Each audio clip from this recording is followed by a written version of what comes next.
And now I would also like to tell you about some documents which you may have or you may not have heard about it.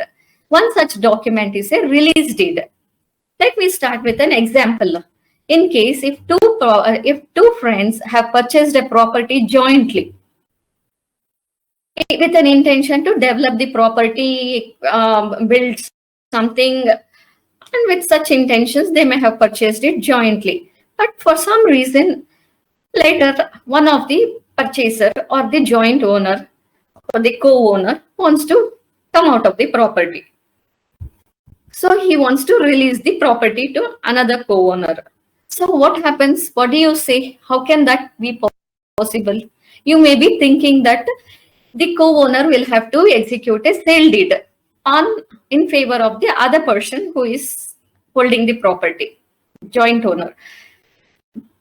That is not required. Why will a person who has already paid stamp charges and registration charges at the time of purchase of the property again will have to pay those charges at the time when he wants to release the property? Not necessary. Government has come with the idea of release deed. A person can release the document. Let me give a legal definition as to how it is. Release deed is a legal document that removes the claim of a person from an immovable property and transfers the share to its co-owner. I think now you may have understood. What are the requirements of a release deed? Both the persons who are parties to the release deed should have interest in the property. You cannot release your title to some third person who does not have a title in the property, who does not have an interest in the property. You should be one of the owners, co-owners of the property. And it has to happen between members who are not family members. They should be outsiders. Two persons belonging to the same family cannot execute a release deed which they would have inherited. A property which they would have inherited, they cannot release their share in the property by executing the release deed. So how do they release their share in case if they want to release? Then comes one more document. In case if a person has inherited the property, or he would have succeeded the property, or he would have got the property in a partition, family partition, then it may happen that when a property is succeeded, there is a possibility that more than one person may succeed the property. There may be several persons, more than maybe the siblings. If there are 3 or 4 siblings, they may have inherited the property. So what happens is, one person may want to release the property in favor of the others, or all the 3 people involved in it may want to release the property in favor of one single person so that it enables him to enjoy the property as the sole owner. So a release deed is not possible. They will have to execute a relinquishment deed, wherein they will relinquish their right in the property in favor of one of the legal heirs or one of the co-owners of the property. And it can happen only between the family members. One of the legal heirs cannot execute a relinquishment deed in favor of a third person. It has to be one of his family members, a sibling. So let me tell you certain similarities of a release deed and relinquishment deed. Both are where a person releases his right over the property to the co-owner. In case of a release deed, it happens between 2 outsiders, whereas in case of a relinquishment deed, it happens between 2 family members. And both the documents have to be compulsory registered. Here, the registration charges and stamp charges are fixed by the government. It is not calculated as per the market value of the property. And both the documents have to be signed by the witnesses. And both the documents are irrevocable.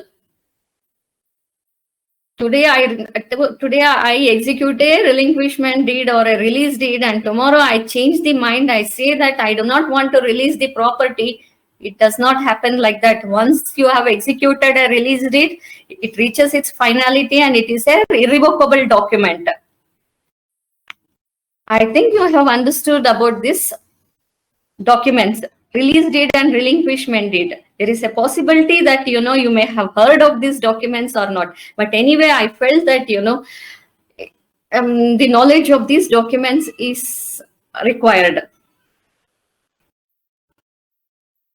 And one more point about release and relinquishment deed is it may or may not consist of consideration. I think you remember what is consideration. It is the value fixed for the property. It is not compulsory that release and relinquishment deed should have consideration. It is an optional. Even if it is mentioned, it is not a problem. So now, shall we proceed to the next document? I think it is your favorite document, because it is a sale deed. At some point of time, maybe you would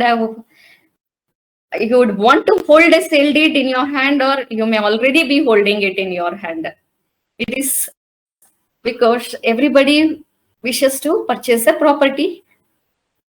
So let me give you a legal definition of the sale deed. Sale deed is where the title of the property is transferred from seller to the purchaser. The transfer happens here. There are two parts to the sale agreement. When two persons come together, let me come back. There are two parts to any sale. The first part is the sale agreement. I think you have heard of the sale agreement also. When two persons come together showing their interest to sell or purchase the property, then they put forth their interest, and which requires legal binding, because a purchaser may want to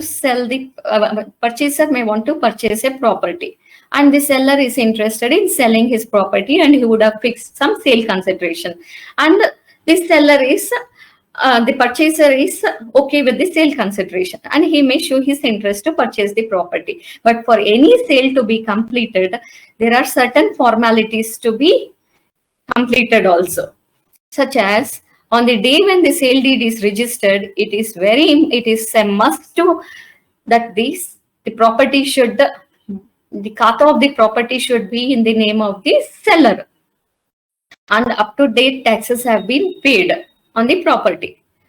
And in case if there is anything else that has to be fulfilled also, on the day of the sale deed, all those formalities should be fulfilled.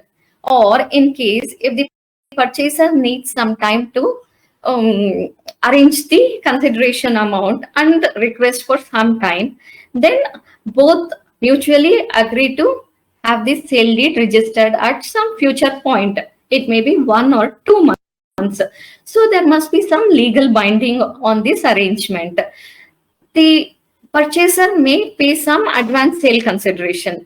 And so what is the evidence that the purchaser has paid some advance amount towards the sale consideration? All this requires legal binding. That is when a sale agreement is executed between the purchaser and the seller.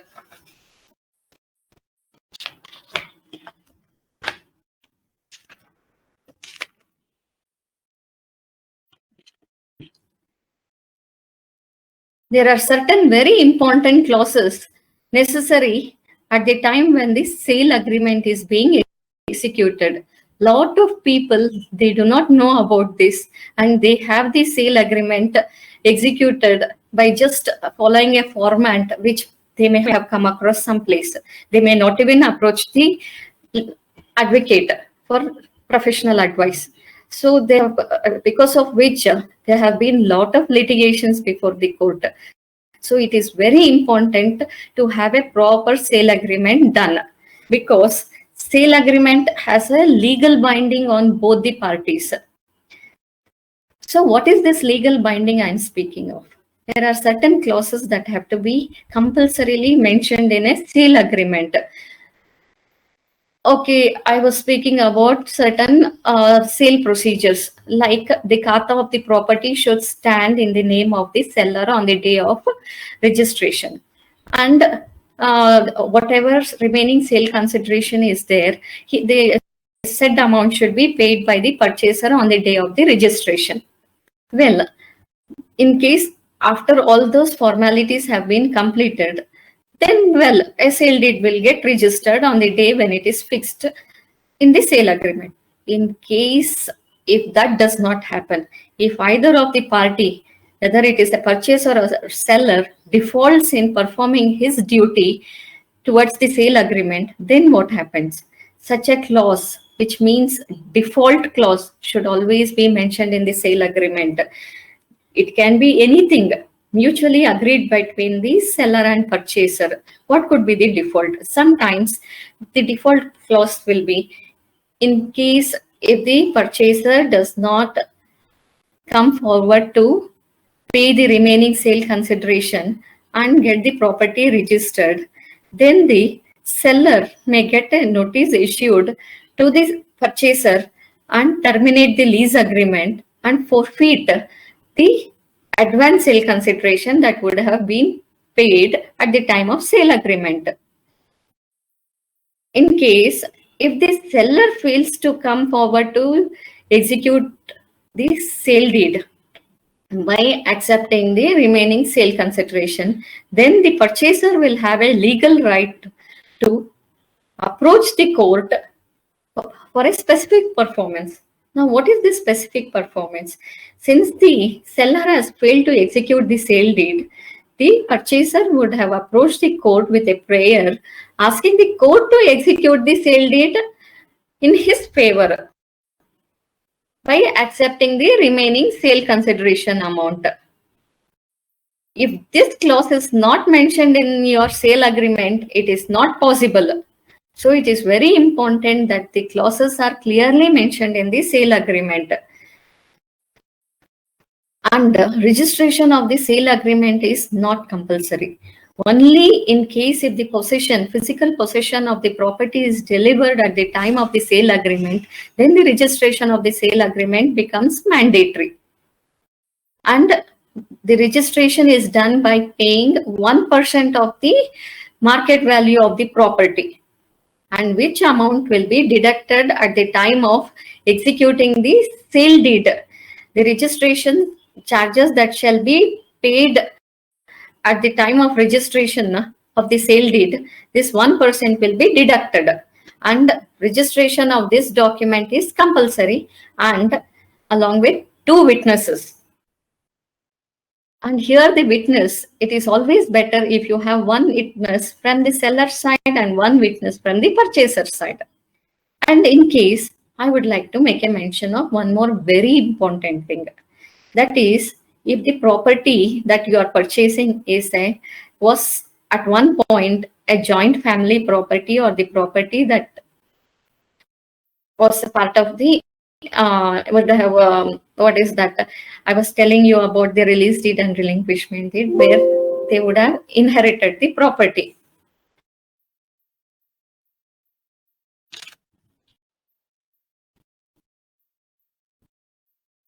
Inherited the property. So it becomes necessary. I think I should, my laptop is running low. Please excuse me, let me put it on charge. I'm really sorry for interrupting. Please, madam, no problem. Take your time.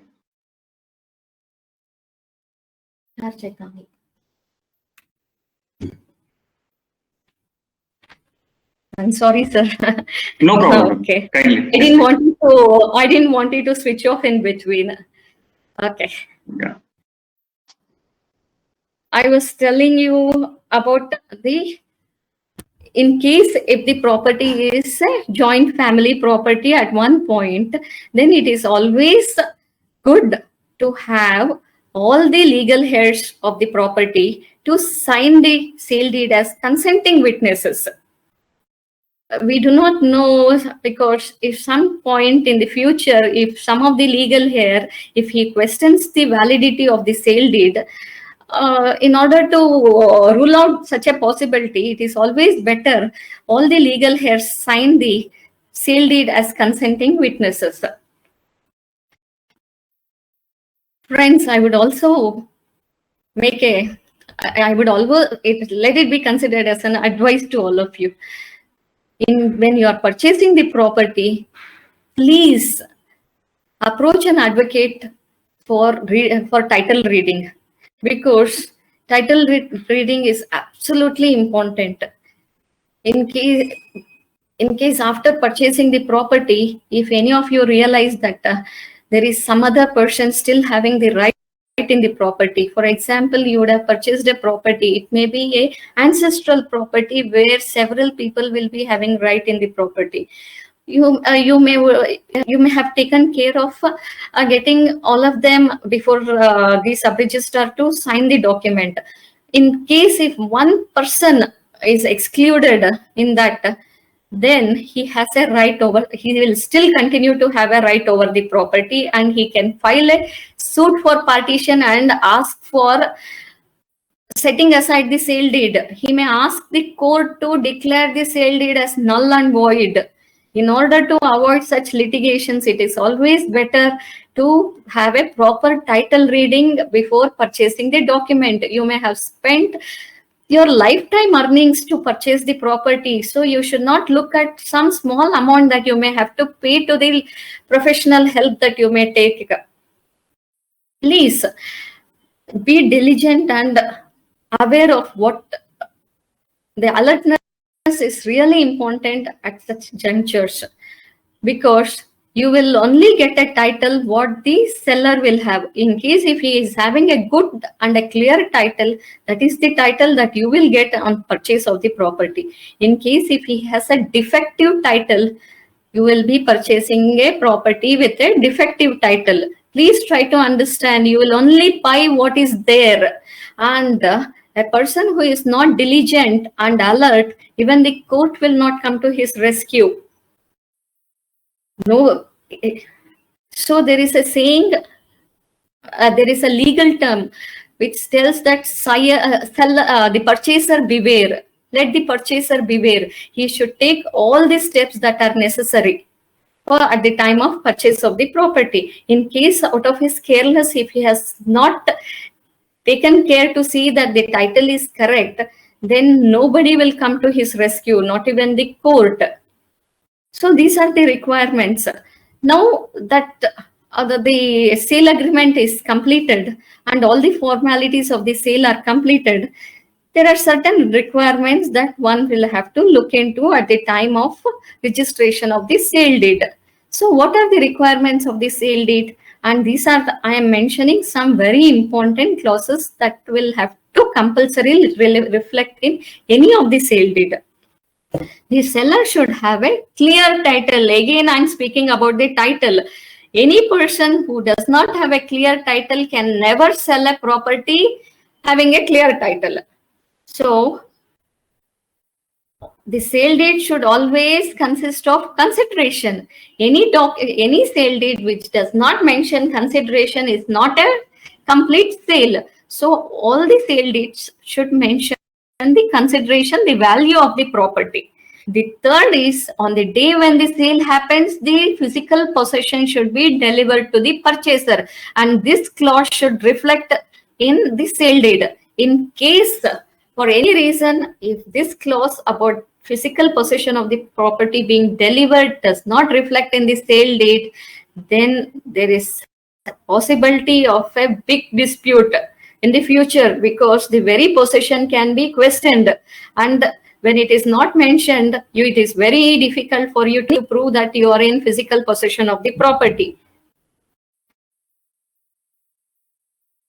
And on the day of the sale, all the title deeds should be delivered to the purchaser. You should see, person purchasing the property should collect all the title deeds with respect to the property on the day of registration. These are the things you should keep in mind on the day when you go ahead with the registration of the document, sale deed. So I have covered very important documents such as will, gift deed, release deed, relinquishment deed, general power of attorney, and also a sale deed, covering even the sale agreement. I hope you have got all the points that I have made a mention. Or in case if you require any clarification, please feel free to approach me for a clarification.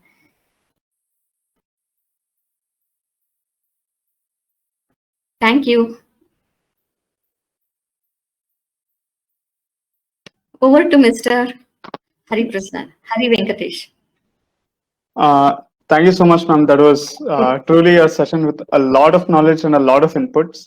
I'm sure this provided many of us here with a good insight on legal documentation, but I'm also sure that a few people have many queries and doubts with respect to the said subject. We now will move to the question and answer session. And before that, I once again ask the audience to type in your questions in the question and answers column, which is provided in the control panel. And that will be presented to ma'am, and we shall have the answers to those questions.